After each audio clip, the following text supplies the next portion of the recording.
अरे अरे अरे क्या कर रहा है? इधर इधर इधर, हम बोल रहे हैं तेरे बीजू का। उतला बोल रहा है? हाँ, पक्षियों से तो हम खेत को बचा लेते हैं, पर इन घातक रसायनों से कैसे बचाएं? मतलब? देख बेटा, तू जो ये अंधाधुंध रसायन मिलाता है ना, मिट्टी की सेहत बिगड़ने लगी है। और जब माटी ही कमजोर पड़ जाएगी तो उपज कैसे सेहतमंद होगी? अरे पहले ऐसा नहीं था। पूछना अपने बड़े बुजुर्गों से, कैसे फसल लहलहाती थी, शुद्धता झलकती थी। हाँ, माटी भी तंदुरुस्त और लोग भी। अरे पहली वाली बात कहाँ? पर अब तो सब यही डाले हैं। सब नहीं, आज भी लाखों जागरूक किसान परंपरागत विधि से फसल उगा रहे हैं। खर्चा कम और उपज की कीमत भी बेहतर पा रहे हैं। सच है? रे बेटे, एक्सपीरियंस से बता रहे हैं, धूप में बाल सफेद नहीं किए हैं। हाँ। ठीक है भाई, मैं भी आज से जैविक खेती शुरू करूंगा। माटी से प्रेम की परंपरा है, परंपरागत खेती।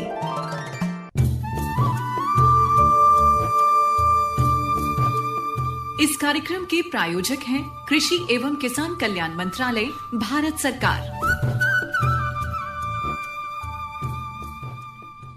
आकाशवाणी का FM गोल्ड चैनल 100.1 मेगाहर्ट्ज पर आप सभी जुड़े हुए हैं। कार्यक्रम किसान की बात शुरू होता है और बहुत बहुत स्वागत करती हूँ। आज मैं आपके साथ हूँ आरती, और मैं हूँ आपके साथ संजय। जी हाँ, और संजय, आज जो हम विषय लेके आए हैं वो भी हमारे खान पान से ही जुड़ा हुआ है। जी बिल्कुल, और हमारा जो आज का विषय है वो है भिंडी की खेती। और इसके लिए जो हमारे साथ विशेषज्ञ हैं, आरती, मैं चाहूंगा कि आप उनका परिचय दे दें। जी हाँ, आज हमारे साथ जुड़े हैं डॉक्टर RK यादव जी, जो कि प्रधान वैज्ञानिक हैं शाक्य विज्ञान संभाग, भारतीय कृषि अनुसंधान संस्थान, पूसा, नई दिल्ली में। डॉक्टर साहब, आपका बहुत बहुत स्वागत है कार्यक्रम में। नमस्कार जी। तो ऐसा मैंने कहा कि जैसे कि हमारे खान पान से जुड़ा है, तो भाई भिंडी एक ऐसी सब्जी जिसे हम ज़्यादातर, कई लोग बहुत पसंद करते हैं, कई लोग नहीं भी करते, लेकिन अगर खेती की बात करें तो बेहद फायदेमंद। बिल्कुल, हमारे किसान भाई इससे फ़ायदा ले सकते हैं। लेकिन आरती, हम अपना कार्यक्रम आगे बढ़ाएं उससे पहले अपने श्रोताओं को जानकारी दे दें कि ये लाइव कार्यक्रम है और आप हमें फ़ोन कर सकते हैं। भिंडी की खेती से संबंधित जो भी जानकारी आप हमसे लेना चाहें वो हमारे विशेषज्ञ हैं, तो आप हमें फ़ोन कर सकते हैं। हमारा फ़ोन नंबर है 23421081 और हमारा दूसरा नंबर है 23421089। जो दिल्ली के बाहर के श्रोता हैं वो 011 लगाना नहीं भूलें।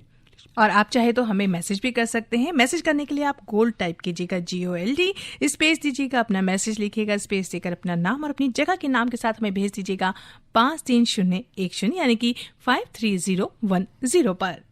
जी हाँ डॉक्टर साहब, कार्यक्रम की शुरुआत तो हो ही चुकी है। पहला सवाल जो मेरे दिमाग में आ रहा है वो ये कि भिंडी की खेती की बुआई का समय आ चुका है, तो अभी जो किसान भाई या बहन इसकी बुआई करना चाहते हैं वो किस तरह से इसकी तैयारी कर सकते हैं? देखिए, भिंडी एक ऐसी फसल है जो तापमान के प्रति काफ़ी सहिष्णु है। तब कम तापमान रहता है तो इसकी बीजों का जमाव नहीं होता है। यानी आपको बता दूं मैं कि एवरेज करीब सामान्यतः 18 डिग्री सेल्सियस तापमान औसतन होना चाहिए। मतलब 12-15 से ऊपर अगर न्यूनतम तापमान और 25 डिग्री सेल्सियस के आसपास अगर अधिकतम तापमान होने लगे तो समझ लीजिए कि भिंडी की बुआई का समय आ गया है। और भिंडी के बीजों को किसान भाइयों को मैं कहूँगा कि हमेशा भिगो करके बुआई करना चाहिए, क्योंकि गर्मी का सीजन आ रहा है। इसमें कभी कभी ज़मीन में नमी जल्दी से ख़त्म हो जाती है जी, तो उनका जमाव अच्छा नहीं होता है, क्योंकि नमी मोटा बीज होता है थोड़ा। तो आपको बीज को कम से कम 12 घंटे के लिए भिगा देना है, जिससे उसमें अंकुरण शुरू हो जाएगा। तो आपको बुआई करने में सहायता रहेगी अच्छी, और आपकी जमाव बहुत अच्छा होगा। और खेत की अगर तैयारी की बात की जाए तो किसान भाइयों को इस समय कहूँगा कि बलुई दोमट मिट्टी होती है जो, वो इसकी खेती के लिए बहुत अच्छी होती है। उसमें करीब 25 टन गोबर की खाद प्रति हेक्टेयर की दर से अगर मिला लेंगे 10-15 दिन पहले तो बहुत अच्छा रहेगा। और उसमें जो आवश्यक नाइट्रोजन, फास्फोरस, पोटास या सूक्ष्म पोषक तत्व है, इनकी मात्रा भी अगर आपने जांच करा रखी है उसके अनुसार मिलाए। नहीं तो समान तौर पे जो मैं बताना चाहूँगा कि 120 किलोग्राम नाइट्रोजन, 60 किलोग्राम फास्फोरस और 60 किलोग्राम पोटास आप प्रति हेक्टेयर की दर से अवश्य मिलाएं। जी, हमारे साथ फिलहाल एक कॉलर जुड़े हैं, आइए उनसे बात करते हैं। हेलो। हाँ, नमस्ते मैम। जी नमस्कार, अपना नाम बताइए। जी, मैं गौरव बोल रहा हूँ दिल्ली से। जी, पूछिए अपना प्रश्न। जी, मेरा प्रश्न ये है कि जैसे आप लोग का जो प्रोग्राम चलता है, मैं एक स्टूडेंट हूँ जी, तो मैं जब भी मार्केट में से जाता हूँ तो मुझे जैसे सब्जियों का जो अच्छा जो किस्म होता है वो उसका पहचान आप खास करके हर प्रोग्राम में बता दीजिएगा। मैं आपका रोज सुनता हूँ और मुझे बहुत पसंद आता है, इसलिए मैं सुनता हूँ। लेकिन एक ही चीज मैं चाहता हूँ कि आप उसमें रोज थोड़ा किस तरीके का, जैसे आज भिंडी का है तो उसमें कैसे पहचाने कि बढ़िया भिंडी कौन सा है। जी, तो आप ये वैसे सामान्य अपने घरेलू खरीदने के लिए पूछ रहे हैं या फिर आप खेती में भी बहुत दिलचस्पी रखते हैं? घरेलू के लिए। ठीक है। नहीं, जैसे आपने, मैं जानना चाहूँगा कि आप, अगर मैं कहूँ बीज की मात्रा कहते हैं कि किस तरह का बीज है, किस प्रजाति के बारे में जानना चाहते हैं कि वो अगर कोई सब्जी खरीदने जा रहे हैं तो वो अगर आज भिंडी है तो वो भिंडी किस तरह की देखने में होगी जो ये पहचान ले कि वो अच्छी भिंडी है? अच्छी भिंडी तो आप बाहर से उसको आप देख पाएंगे, क्योंकि अंदर से तो उसमें क्या रसायन उपयोग किया गया है, कहाँ से किया गया है, ये तो नहीं जान पाएंगे। लेकिन मैं कहूँगा कि जो भिंडी आप जो पहचान करेंगे तो आपको 7-8 सेंटीमीटर से ज़्यादा लंबी नहीं होनी चाहिए। उसके ऊपरी सिरे को जहाँ नुकीला होता है, वो अगर उसको हल्का सा ब्रेक मोड़ेंगे तो आसानी से टूट जाना चाहिए, उसमें मुड़ना नहीं चाहिए। वो टूट जाती है तो इसका मतलब उसमें फाइबर डेवलपमेंट ज़्यादा नहीं हुआ है, तो अच्छी भिंडी है, अच्छी पकने में आसानी होगी। और इसलिए जनरली हम कहते हैं कि जो 4 से 6 दिन की भिंडी होती है, फल आने के, फूल खिलने के बाद 4 से 6 दिन की भिंडी बहुत अच्छी भिंडी मानी जाती है। 6 दिन से ज़्यादा अगर भिंडी जाएगी, 8-10 दिन की हो जाती है, तो उसमें फाइबर डेवलप हो जाता है। तो आप तोड़ेंगे जैसे उसके ऊपरी सिरे को, तो आसानी से ब्रेक नहीं होगी, एकदम क्लियर कट। वो क्या होगा कि हल्का सा मुड़ जाएगी और टूटेगी नहीं। तो टूट जाती है तो आपको आइडिया लग जाएगा कि अच्छी भिंडी है और खाने में इसका स्वाद अच्छा आएगा, पकाने में भी आसानी रहेगी। जी, और ये छोटी छोटी चीज़ें महिलाएं बहुत अच्छे से जानती हैं, वो जब भी खरीदती हैं तो ज़रूर ऐसा कुछ करती हैं जिससे उन्हें अंदाज़ा हो जाता है। फिलहाल एक और कॉलर हमारे साथ जुड़े हुए हैं। हेलो जी, अपना नाम बताइए और क्या सवाल है आपका? जी, योगेश जांगड़े बेमेतरा छत्तीसगढ़ से बोल रहे हैं। जी योगेश जी, कार्यक्रम किसान की बात में आपका बहुत बहुत स्वागत है। सवाल क्या है आपका? जी, जैसे भिंडी लगाएं तो कितने गैप में लगाएं और किस्म कौन सा लगाएं? हाँ योगेश जी, मैं आपको बताना चाहूँगा कि जैसे सबसे पहले किस्म की जानकारी जान लें आप पहले, कि जैसे आपकी जो किस्म होती है, जैसे पूसा संस्थान जो दिल्ली में है, इसकी कई प्रजातियां हैं। तो इसमें पूसा भिंडी 5 एक नई प्रजाति हमने विकसित की है अभी। तो इस मौसम में भी चलेगी और बारिश के मौसम में भी चलेगी, दोनों मौसम के लिए है। इसका रंग बहुत हरा है। तो इस किस्म के बीज यहाँ हमारे पूसा में 1 से 3 मार्च को एक मेला भी है, उसमें भी आप आके प्राप्त कर सकते हैं, या राष्ट्रीय बीज निगम के द्वारा, जो राष्ट्रीय बीज निगम है दिल्ली में है और भी इसके जगह जगह संस्थान है, वहाँ से भी इस बीज को प्राप्त कर सकते हैं। दूसरे संस्थान जैसे देश में हैं उनके भी तमाम बीज हैं, जैसे पूसा A4 हमारी पुरानी प्रजाति है, अर्का अनामिका है आपका जो बेंगलोर से निकली गई है भिंड। ऐसे ही हमारे पश्चिमी जैसे पूर्वी उत्तर प्रदेश से आपको बता दूं कि काशी प्रगति है जो बनारस से निकली है प्रजाति, इसको भी आप बीज प्राप्त कर सकते हैं। वर्षा उपहार है जो हरियाणा या इधर पंजाब के किसान होते हैं, तो इनके बीज किसी कृषि विश्वविद्यालय से भी आपको प्राप्त हो सकते हैं और कृषि विज्ञान केंद्र से भी प्राप्त हो सकते हैं। तो यहाँ से अच्छी गुणवत्ता के बीज आपको, और जैसे कि ये छत्तीसगढ़ से बात करें तो यहाँ आसपास से कोई खास यहाँ पे रायपुर में आप पता कर सकते हैं, रायपुर में कृषि विश्वविद्यालय है ना, तो वहाँ से भी आप एक बार देख लीजिए, अगर इनके बीज मिलते हैं या उनकी कोई प्रजाति का बीज उपलब्ध है तो उसको भी आप वहाँ से ले सकते हैं।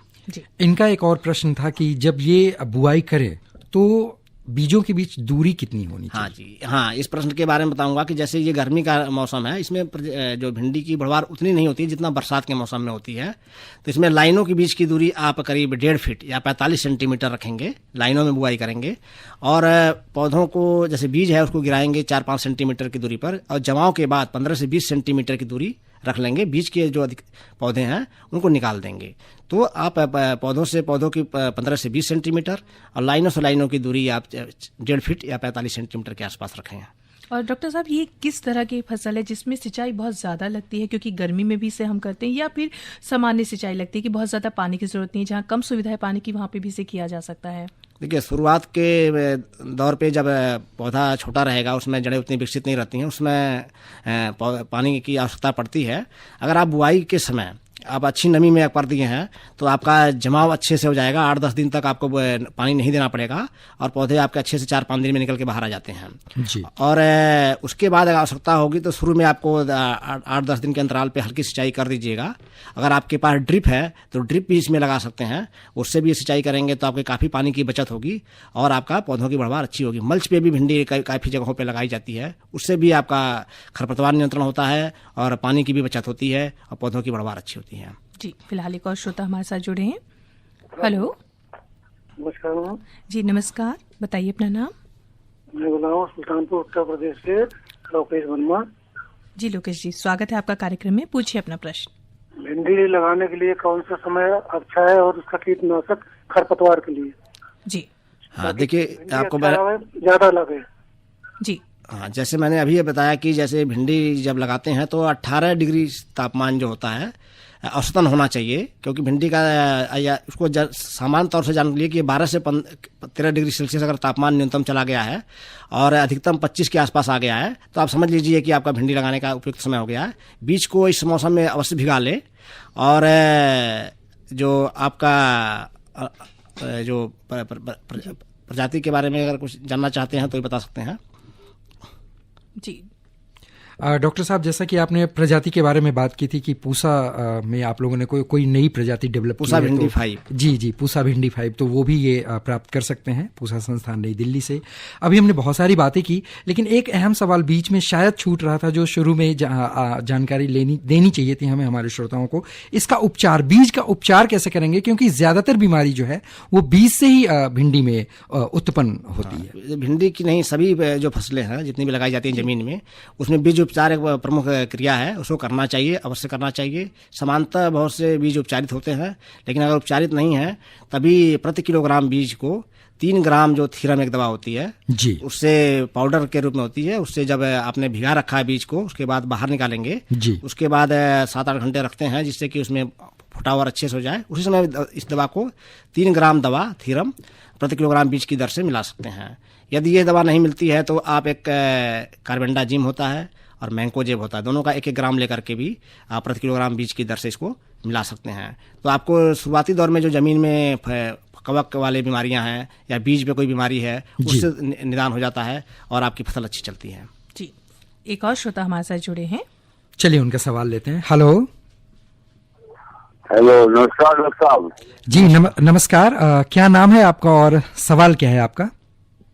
हमारा नाम लुकमान है और गाजियाबाद से बोल रहे हैं। जी, प्रश्न क्या है आपका? ये है जी पूछिए अपना प्रश्न। सवाल हमारा ये है कि एक भिंडी जो आती है जो पीली नहीं होती, मतलब देसी होती है, दवा कम लगानी पड़ती है, वरना भिंडी पीली रहती है तो उसमें तरह तरह की दवा लगाते हैं, दवाई से बचने का खर्चा बचे और भिंडी आ रही हो, ऐसे बीज का चाहते हैं आपसे।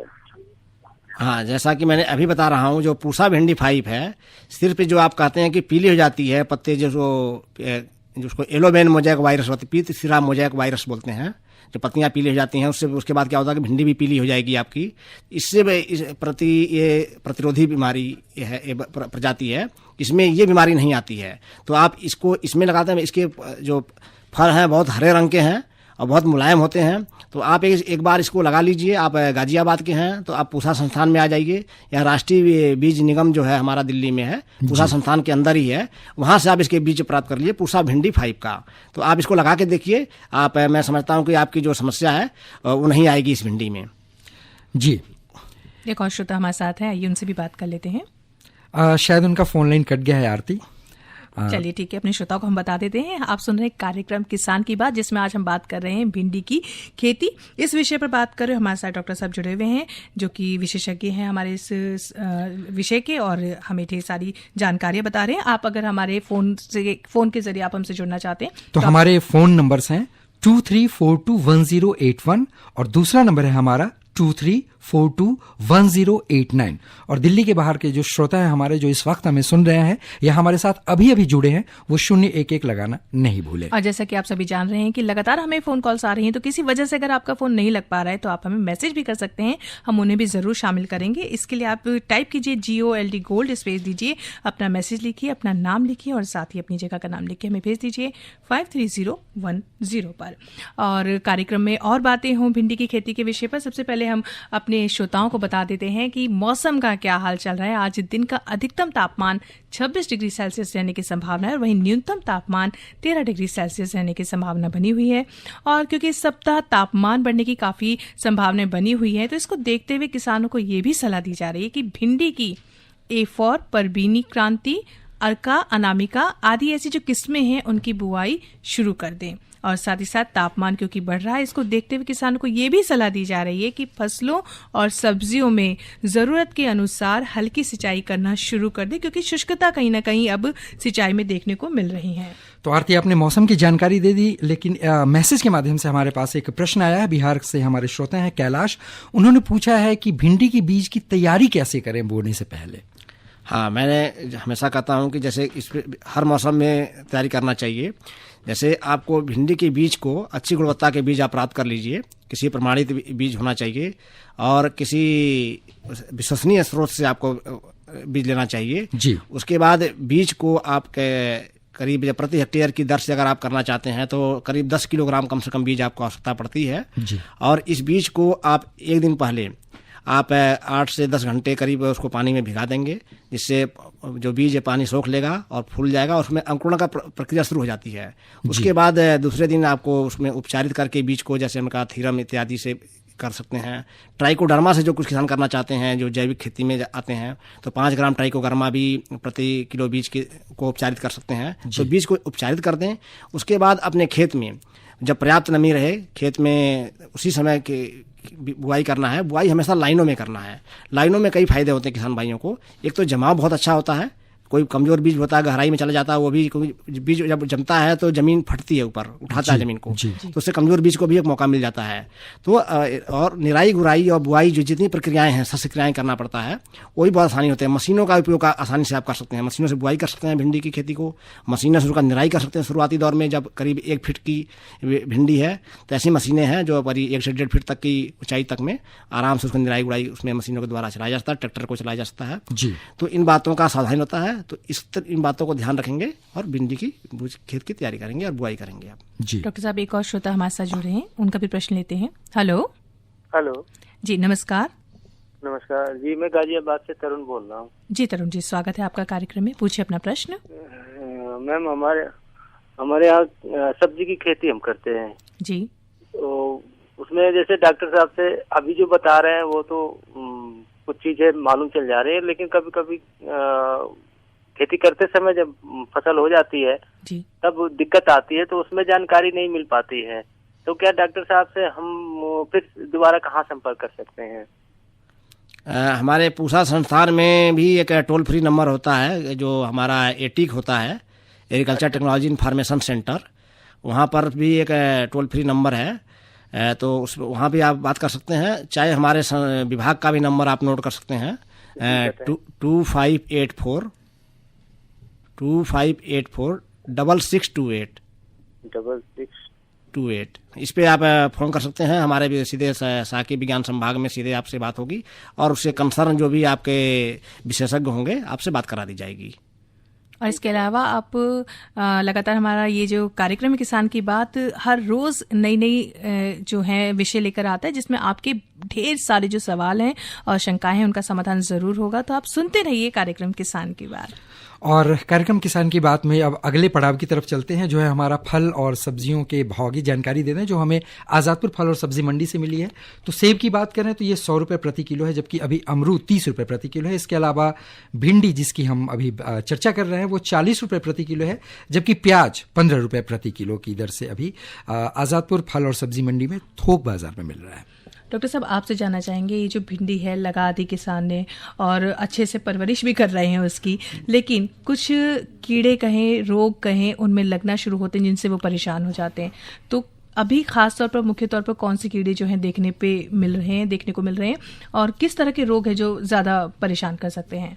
देखिए, जब से भिंडी किसान बुआई करेगा उसी समय से जब पत्ते मुलायम होते हैं, करीब 10 से 15 दिन की भिंडी होती है, उसमें 2-4 पत्ते आ जाते हैं, तो उस समय पत्तों के नीचे एक हरे रंग का कीट होता है जिसको जैसिड कहते हैं, आप तेला भी कहते हैं या फुदका कहते हैं। ये हरे रंग का छोटा सा कीट होता है, उसको आप अगर देखेंगे तो टेढ़ा चलता है, डायगोनल मूवमेंट होता है, सीधा न चल करके। तो इस कीट के लिए आप एक रासायनिक दवा की आवश्यकता होती है तो रासायनिक दवा का इस्तेमाल करेंगे। नहीं तो मैं किसान भाइयों को हमेशा कहता हूँ कि आप नियमित, जब से भिंडी बढ़ जाए 10-15 दिन की हो जाए, तो नीम का अर्क होता है 5%, उसको बना करके आराम से बीजों से बनता है, पाउडर बना करके पानी में घोल करके 5%, मतलब 100 लीटर पानी में 5 किलो बीज को मिला करके छान लेते हैं। इसको स्प्रे करते रहिए 8 से 10 दिन के अंतराल पे। नीम का तेल मिलता है, उसको स्प्रे करते रहिए 8 से 10 के अंतराल पे। इसी तरीके से कुछ और जैविक तरीके हैं जिसमें फेरोमोन ट्रैप होता है, भिंडी के लिए अलग सा होता है।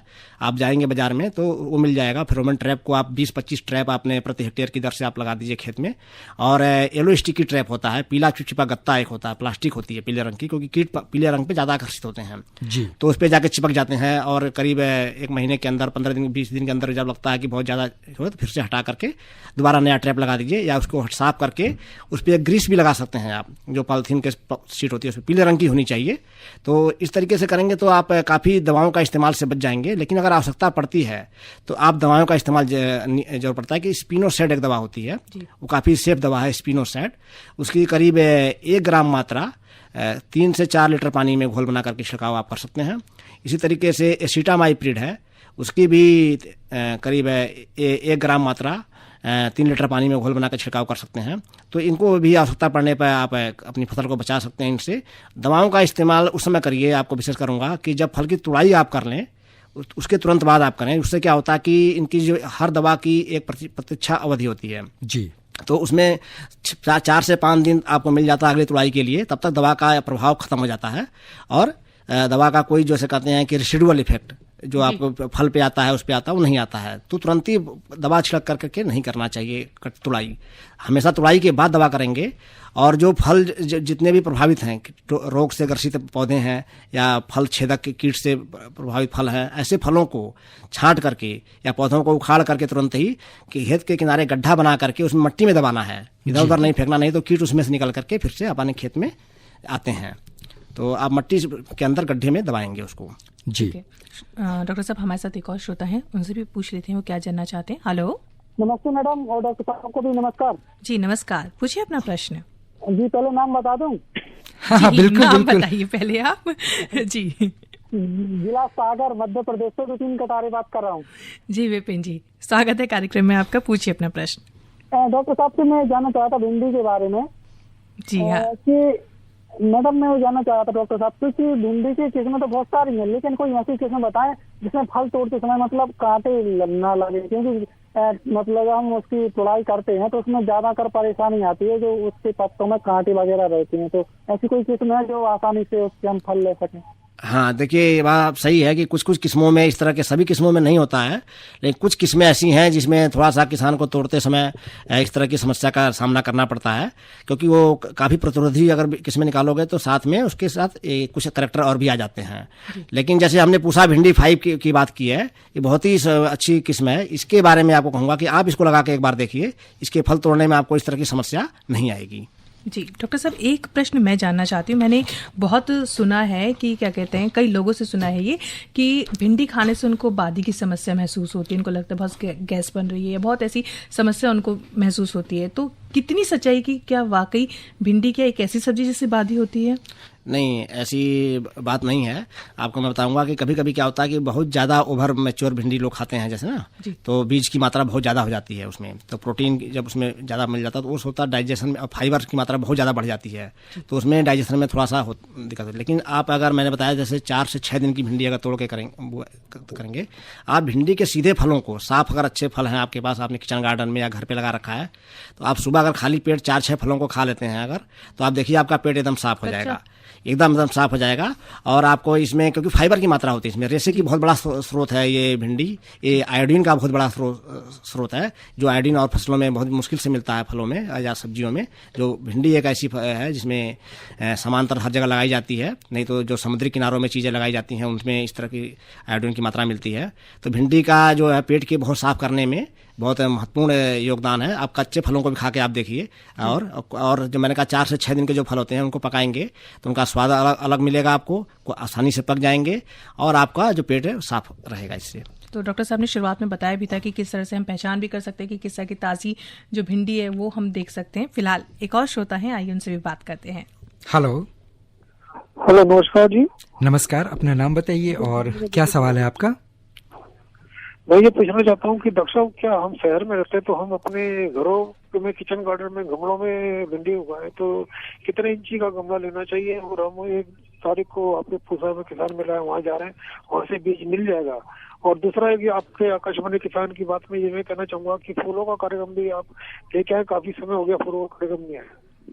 जी बिल्कुल, आपके सवाल बहुत ही जायज़ हैं, लेकिन मैं चाहूंगा कि आप अपना नाम भी बता दें एक बार। हेलो, चलिए जो जानना चाहते हैं वो हम उसी पे बात कर लेते हैं। हाँ, मैं बताना चाहूँगा कि आप जो शहर में हैं तो आप मैं कहूँगा कि आप छतों पे या गमलों में इसकी खेती बड़ी आसानी से कर सकते हैं। तो छत में जब खेती करेंगे तो आप कोशिश करेंगे कि उसमें जो कंपोस्ट है या खाद है गोबर की, उसमें ज़्यादा से ज़्यादा उसकी रखेंगे, मट्टी की मात्रा कम से कम रखेंगे, जिससे कि आपका वजन ना बढ़े। और मट्टी के गमलों का इस्तेमाल करेंगे। 12 से 16 इंची गहराई होनी चाहिए कम से कम, क्योंकि इतनी भिंडी है उसकी जड़ें नीचे तक जाती हैं, तो इतनी गहराई तक मिट्टी आप रखेंगे, इस तरह के गमले का इस्तेमाल करेंगे। और 12 से 13 इंची चौड़ाई का आप गमला लेकर के आराम से 1 या 2 पौधों को अपने उसमें उगा करके खेती कर सकते हैं और अपने ताजे फलों को अपने घर पे ही प्राप्त कर सकते हैं। हेलो।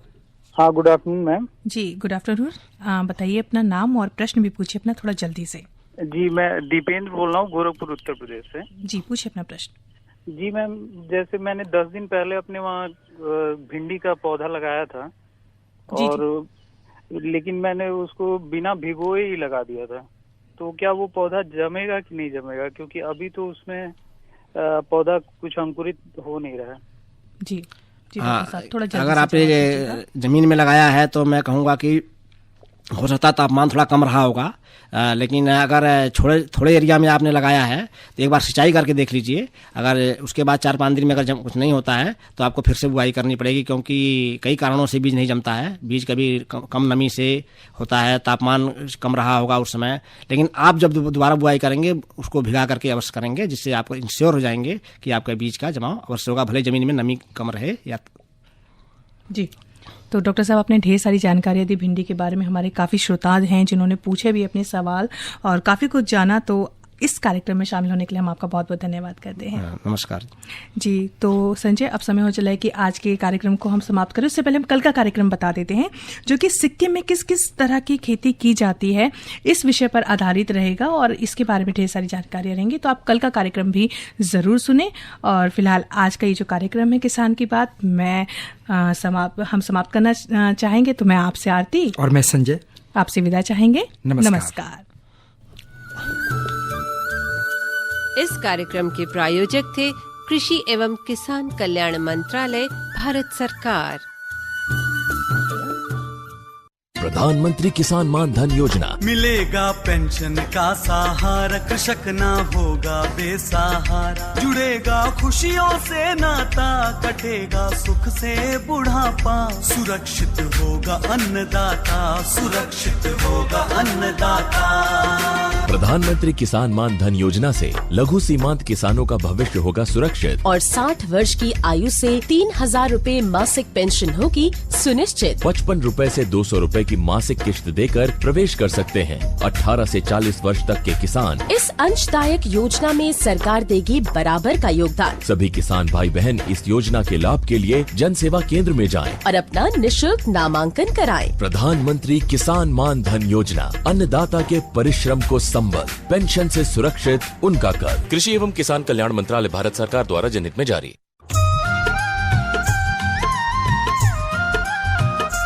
ऐसी नई नई तरकीबें अब हमको हैं चुननी, ऐसी नई नई तरकीबें अब हमको हैं चुननी। लक्ष्य हमारा हर किसान की